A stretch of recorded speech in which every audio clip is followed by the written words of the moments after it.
Miabot sa kapin 50,000 ka mga individual ang apektado sa bagyong Auring sa Caraga Region sigon sa tala sa kapulisan sa rehiyon. Ani ang report.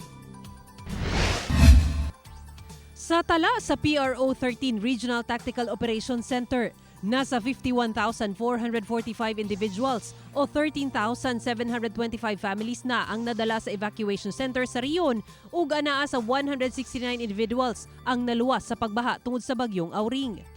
Samtang 27 ka lugar ang nawad-an og kuryente tungod sa bagyo. Kapinlibo sab ka personahe sa Police Regional Office 13 ang gideploy aron motabang sa pagsagup sa mga naapektuhan sa bagyo sa Caraga Region.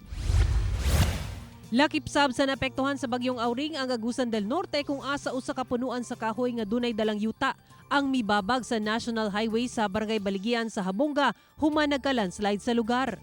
Hinundaling nagpahigayon og clearing operation ang DPWH ug Agusan del Norte PDRRMO aron mahawan ang National Highway.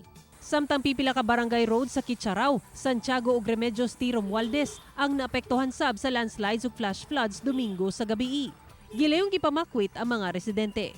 Hinuon walay nasabdan atol sa landslides ug pagbaha.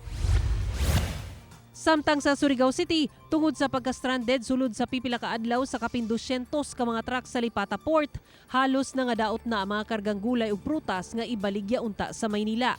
Busag ibagsak presyo na kini sa mga biyahedor nga gilayong gipamalit sa mga residente. Ito na lang ng siguro ng mura para yung pakinabangan na lang. Ako si Sarah Hilomen Velasco para